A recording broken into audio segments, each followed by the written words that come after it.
Try does your homework. What are schools for? But before I want to start talking about this, I want to recite something. Up and up, enclosed in a balloon, it looms, casting a little shadow. Not quite whole, it drifts with the wind, from a horizon into a dream. Painted with utopia, it rests on a mountain, without a peak which is not threatened by sharp edges of karma or whatever it is. It floats when comfort settles in, claiming the sky again. Cigarettes are too weak for it to burst. Unafraid, it slips past, bells of trust, long silence, clouds for company. It dances with its whiteness. A red balloon, unclaimed, yet known by a few. A few too many to tell the tale of a mind too strong and a heart too frail. That poem costed me a heartbreak, 3 glasses of whiskey, and 1 sleepless night. Now let me tell you something else. Let me recite something else. It rises in open air, a quiet sphere of light, drifting where gravity waits. The sky receives it easily, wide enough for hope. Untouched by edges, it moves without hesitation, guided by the sunny weather. It floats as designed and will descend when told. For now it shines, complete and smooth, a perfect shape, asking nothing and costing nothing. This poem costed me a prompt. So here's the question which everyone wants to answer too fast. Which poem was better? And that's the wrong question to ask. The right question to ask is which one made me human? And the difference between the two poems is not the quality. The difference between the two poems is the cost. One demanded patience. My 3 hours, my confusion, my discomfort, my heartbreak, my human turmoil. The other just demanded a prompt. And the difference matters more than what we are willing to admit. Something invisible is spreading right now.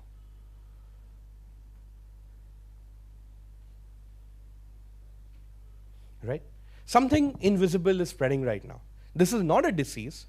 This is not misinformation. But this is what I like to call a mental plague, an epidemic of uncreativity. A recent MIT study showed that 40% of students are relying on AI for idea generation, and their original cognitive efforts have dropped significantly. And not because AI is bad, but because thinking is being outsourced. During studying organizational psychology, I studied neuroeconomics. And within neuroeconomics, in a branch of neuroscience, I heard a brutal truth, that the brain is efficient at fault. And if you stop using your cognitive muscle, the brain doesn't stay idle, it shrinks. And this is what we called reverse neuroplasticity. When thinking becomes outsourced, the capacity to think erodes. And we are handing that outsourcing power to children at scale and across generations. Now here's the funny part about the brain. The brain follows incentives. If thinking is optional, it avoids it. If struggle is unnecessary, it bypasses it. If answers are instant, efforts start feeling irrational. And this is what we like to call cognitive offloading. We've handed our memory to Google. We have handed over our directions to GPS. We've handed over our judgment to algorithms, and now we're actually handing over our thinking itself.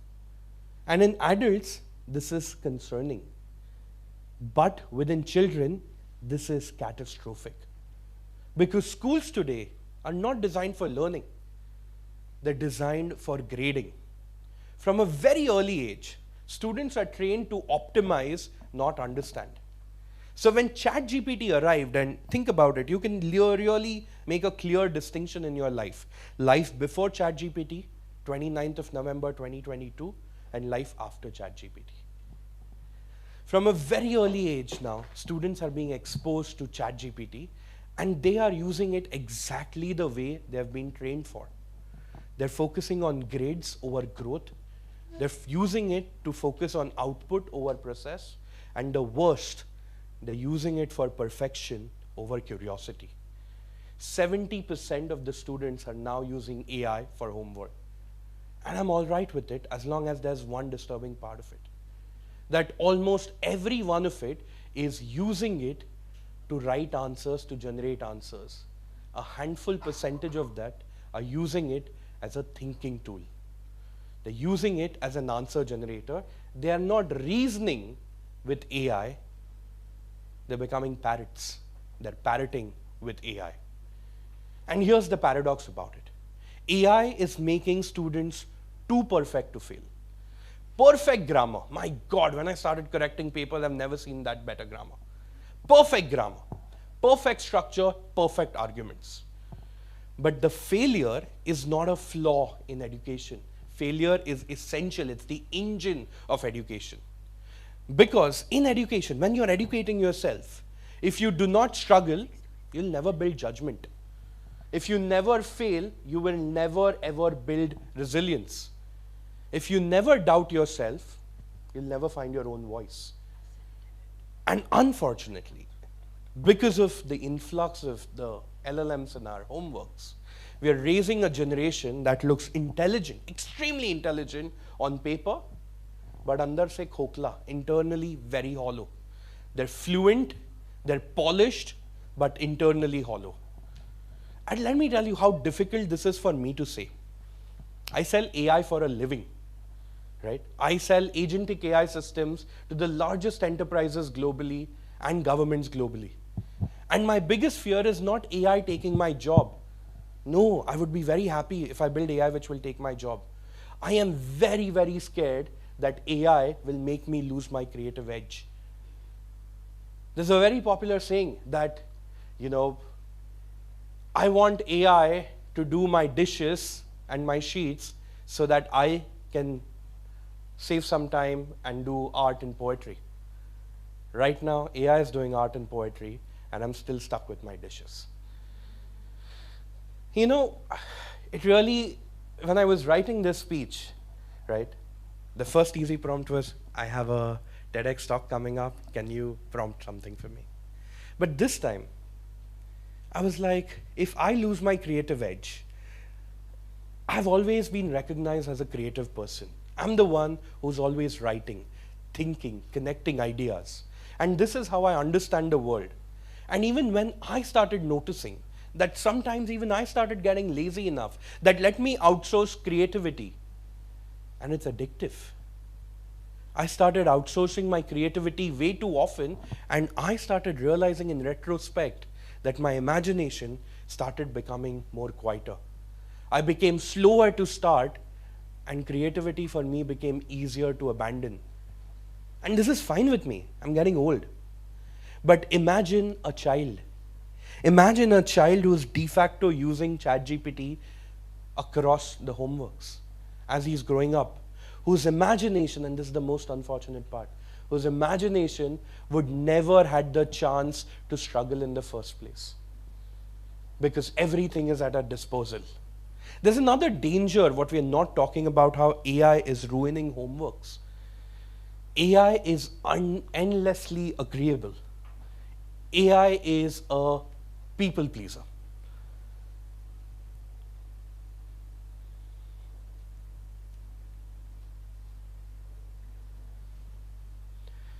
AI is a people pleaser. It applauds you, it validates you, it encourages you. It is a people pleaser disguised as intelligence. Because let me tell you one thing. Growth will never come from applause. Growth will never come from validation. Growth comes from resistance. From a teacher saying, no, that is wrong, think again. From a peer challenging you that, hey, let's take it a notch higher. From a friction with reality. But unfortunately, AI is removing that friction. And without friction, there is no fire. So let's confront a very uncomfortable truth right now. AI is a tool, it is not a pedagogy. So let's stop thinking AI as a pedagogy format. A calculator did not replace mathematics, a spell checker did not replace writing. But this beast of generative AI, this beast is different. Because it doesn't assist your thinking, it imitates it. And imitation is seductive. So if a homework is done by AI, if the answers are better than better than the teachers, and guaranteed they're better than teachers, we can never reach anywhere close to ChatGPT. If information is infinite and in your pocket, the fundamental question is, what are schools for? And here's my answer. Schools today and going forward will not exist to transfer knowledge. That era is gone. They're going to be spaces for interaction. They're not going to be spaces for isolation. These are the places where learning, whatever you take, Gemini, ChatGPT, whichever your LLM is, you learn, you come to school not to learn, but to demonstrate your learning. You don't learn about empathy by reading about it. You learn it when you start mentoring somebody younger than you. You start learning about it when you start caring for something which is fragile. By leading and failing in simulations, you never ever will learn ethics from slides. You know how you learn ethics? You learn ethics when you take decisions and you bear its consequences. I'm not saying that students should not be learning with AI, as long as they are able to align AI ethically. But that's the second part of the story. No? First of all, can the students be trained enough to become ethical themselves? Ethics cannot be a subject. I definitely don't think business ethics is a subject. I think it's a muscle which needs to be trained every single day on how do I take a particular decision.